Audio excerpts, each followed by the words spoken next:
Hi guys welcome to Pakistani father and son reaction में। उम्मीद करता हूं सब खैरियत से होंगे, जहां होंगे खुश होंगे, आबाद यार मेरा नाम उजाद है। यार भारत की पाकिस्तान पर मेडिसिन के प्रतिबंध के बाद पाकिस्तान की मार्केटों में भारतीय मेडन एंड दवाइयों की हो गई शॉर्टेज। वजह बहुत शॉर्टेज हुई है। मैं तो कोई यहाँ पैनाडोल की गोली भी लेने जाता हूँ, वो भी नहीं मिल रही। नहीं वाकई बहुत पैनाडोल भी नहीं मिल रही है। हाँ, तो इसका रॉ मटेरियल भारत से आता था। बिल्कुल, इधर कुछ भी नहीं रहा है यार। ना कसम से यार, बात करते हैं कौन करते स्टार्ट।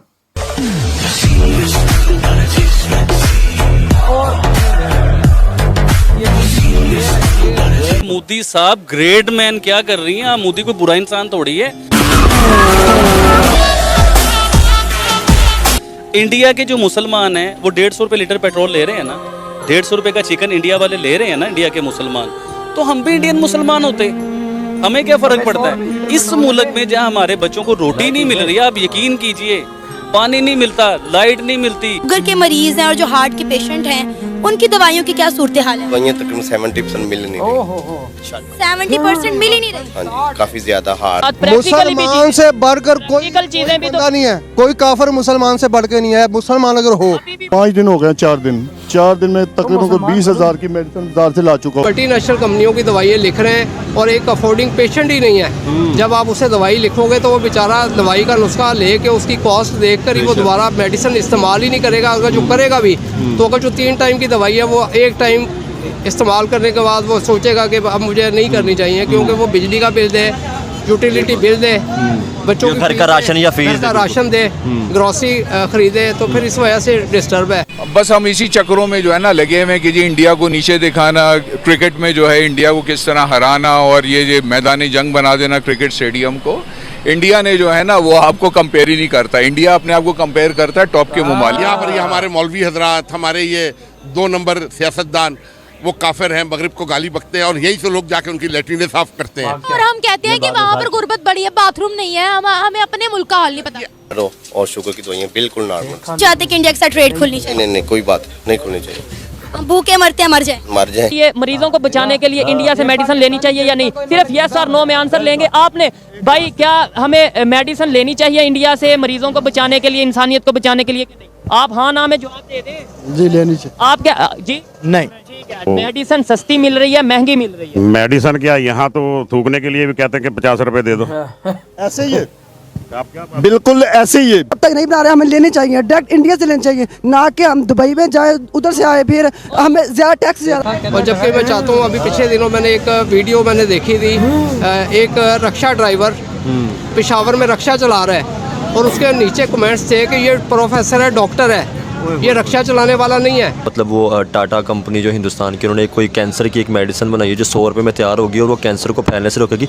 तो हमने ये सारी चीज़ें क्यों नहीं तैयार की? क्या हमारे इंस्टीट्यूट के अंदर इतनी पावर नहीं थी या हमारी एजुकेशन सिस्टम उस लेवल का नहीं है? सर हमारे ऊपर आज़ादी नहीं है। ये इंडिया ही को क्यों इतना प्रमोट किया जा रहा है? मैं फिर आपसे वो सवाल करूँ कि इंडिया इंडिया इंडिया, हर तरफ भारत ही है। देखिए इंडिया का तो मैंने आपको एग्जांपल्स दे दिए हैं कि आप मुझे बता दें दुनिया के अमीर तरीन इंसान आपको बिजनेसमैन जो हैं वो इंडिया में मिलेंगे।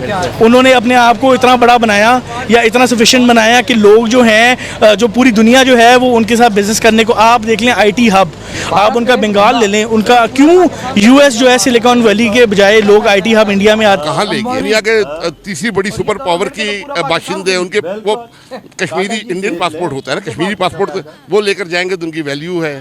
हमारा ग्रीन पासपोर्ट अगले उठा के इस तरह फेंकते हैं। किस चीज़ के लिए हम दुनिया के मोहताज हैं? मोटरसाइकिल का इंजन हमारे पास नहीं बनता। इंडिया में तो बहरी जहाज के और रेलवे के इंजन बन रहे हैं। दोस्तों आपको पता ही है कि कुछ पाकिस्तानी मुल्लाओं की सोच कैसी होती है। वो कहते हैं कि इंडिया की मेडिसिन नहीं चाहिए, ये काफिरों की बनाई हुई दवाइयाँ है, मर जाएंगे लेकिन इंडिया की दवाइयाँ नहीं लेंगे। ये बातें तो बड़ी बड़ी करते हैं दोस्तों, लेकिन दोस्तों कहते हैं ना, खाने के दांत अलग होते हैं और दिखाने के अलग। ये कैमरे के सामने तो ये बड़ी बड़ी बातें करते हैं, लेकिन ये जिंदा रहते हैं इंडियन मेडिसिन पर ही, क्योंकि इंडिया की मेडिसिन सस्ती भी पड़ती है और क्वालिटी भी सबसे बेस्ट होती है। हकीकत तो ये है कि इंडिया के मेडिसिन से इन्हें कोई दिक्कत नहीं है, दिखावे का है। इंडिया से डायरेक्ट दवा नहीं लेते हैं क्योंकि भारत ने सारे रास्ते बंद कर रखे हैं, लेकिन वही दवाइयाँ दुबई जाती है, फिर दुबई से घूमकर इनका मुल्क पहुँचती है। आप समझ ही सकते हैं, जो दवाई इंडिया से सीधे लेने पर 10 रुपए का पड़ती थी, वही दवाई दुबई से घूमकर आने के बाद 100 रुपए में खरीदना पड़ता है। मतलब जीत भी अपना, नुकसान भी अपना। फिर ये कहते हैं कि हम किसी के आगे नहीं झुकते, हम सिर्फ अल्लाह के आगे झुकते हैं। लेकिन जब ये बीमार पड़ते हैं तो मजहब नहीं मेडिसिन की क्वालिटी काम आती है। और आपने देखा ही होगा दोस्तों वीडियो में कैसे ये इंडियन मेडिसिन के लिए रिक्वेस्ट कर रहे हैं, इंसानियत के लिए भारत से मेडिसिन लेना चाहिए। दोस्तों पूरी दुनिया भी जानती है इंडिया आज सबसे बड़ी मेडिसिन एक्सपोर्टर है। 150 से ज्यादा देशों में भारत दवाइयाँ भेजता है। इंडियन मेडिसिन सस्ती भी होती है और भरोसेमंद भी। हम नमाज नहीं पढ़ते, ठीक है, सबसे पहली बात है हम नमाज नहीं पढ़ते।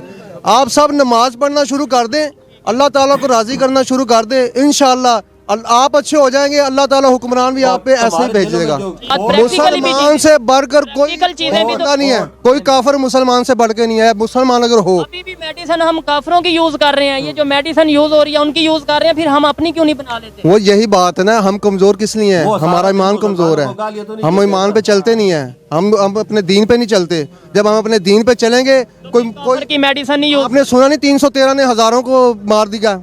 ओ यार वो पहले दौर था ना।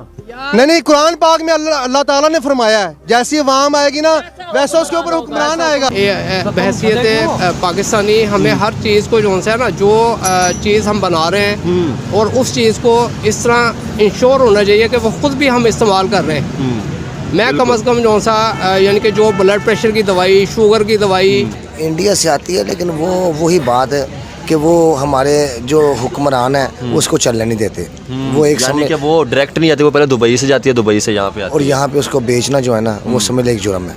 अच्छा, हम उसको यहाँ पे रखें। वो बताना जो डायरेक्ट इंडिया से आती है, आपके पास कौन कौन सी डायरेक्ट इंडिया से दवाइयाँ आती हैं, किस चीज़ की दवाइयाँ, क्या प्राइस उनका? अगर ये 30 रुपए की यहाँ पे मिल रही है इंडिया से, अगर डायरेक्ट ट्रेड स्टार्ट हो जाए तो ये 30 रुपए की जगह पाकिस्तान में एक गरीब इंसान को जी उसके लिए समझो आधी प्राइस हो जाएगी, इतना टैक्स नहीं होगा। जैसे अभी 30 रुपए की चलिए, फिर 15 रुपए की चलेगी। बिल्कुल डायरेक्ट अगर इंडिया से ट्रेड स्टार्ट हो जाए तो 15 रुपए की ये 30 रुपए की जगह मिलेगी, आधा प्राइस हो जाएगा। आप बहुत परेशान है इसकी वजह से, बच्चों का पेम्पर है, दवाइयाँ हैं, बंदा गरीब क्या खाएगा? बंदा घर का किराया देगा या बच्चों की दवाई दारू करेगा? यहाँ पर ये हमारे मौलवी हजरात, हमारे ये 2 नंबर सियासतदान, वो काफिर हैं, मगरिब को गाली बकते हैं और यहीं से लोग जाके उनकी लेटरिनें साफ करते हैं। ओए ओए इस चाचे ने सही बात की है भाई, सही बात। उनकी लेटरिनें जाके साफ करते हैं, इधर काफिरों को गालियां देते हैं, उनकी लेटरिनें साफ करते हैं। ये भाई बकचोदी है ये नाम के हैं। बिल्कुल ये सिर्फ बातें होती हैं, ये कुछ नहीं है, बकचोदियां हैं सिर्फ। आज इन्हीं बकचोदियों की वजह से हमारा पाकिस्तान काल देखो बेड़ा गर्क हो गया यार, बेड़ा गर्क हो गया। दवाई तक नहीं, पैनाडोल तक गोली नहीं मेरी मेडिकल स्टोर से। और जो भारत से अब आ रही है ना वो दुबई के रास्ते आ रही है। अगर और जो दुबई के रास्ते आ रही है दुगनी महंगी मिल रही है, दुगनी महंगी। अगर यार इंडिया से हम डायरेक्ट खरीदते जो चीज हमें 100 रुपए मिलती है, दुबई के रास्ते हमें 1000 रुपए की मिल रही है। यार देखो भारत दुबई को भी देता है, प्रॉफिट रख के देता है, फिर दुबई हमें देता है तो अंदर से मार्जिन रख के देता है ना। अंदाजा लगा ये क्या है बकचोदियां यार देख, इंडिया ने एक कैंसर की दवाई बनाई है जो 100 रुपए में उधर बनी है, जो कैंसर को फैलने से बचाती है। तो भाई साहब भारत वो मेडिकल का हब है यार, अंदाजा लगा ले फिर कितना सस्ता है इंडिया, कितना सस्ता है इंडिया भाई। वो उधर हर चीज पॉसिबल है भारत के अंदर। 160 भाई साहब कुछ करोड़ लगाकर अंतरिक्ष में जा सकता है, वो सब कर सकता है। बिल्कुल 170 देशों को वो मेडिसिन दे रहा है, 170 देशों को।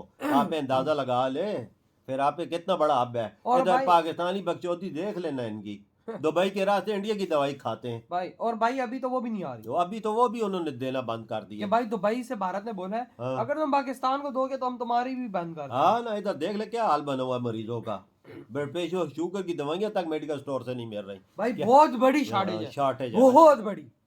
मतलब कि पाकिस्तान में इस टाइम दवाइयाँ 70% नहीं है। यार तुझे पता है रॉ मटेरियल सारा इंडिया से आता है जिसकी दवाइयाँ बनती हैं। अभी पहले भी पूरी दुनिया को रॉ मटेरियल देने वाला सबसे अब जो है इंडिया ही है। अभी देखो पाकिस्तान में शॉर्टेज पहले हुई थी, फिर इन्होंने दुबई से मंगाना शुरू कर दिया भारत की दवाइयाँ, तो वो ठीक हो गया। लेकिन अब फिर भारत ने अब दुबई को बोला है कि अगर तुमने उनको दी तो हम तुम्हें भी देना बंद। बिल्कुल यार, ये इंडिया के पैसे भी खा गए नहीं, ये तुझे नहीं पता, ये इंडिया के कोई पैसे भी खा गए नहीं रॉ मटेरियल के, नहीं दिए। हाँ ये उनके काफी इंडस्ट्रीज को इन्होंने अभी तक कुछ पैसे नहीं दिए। मतलब जिधर जाओ उधर ही कर्जे।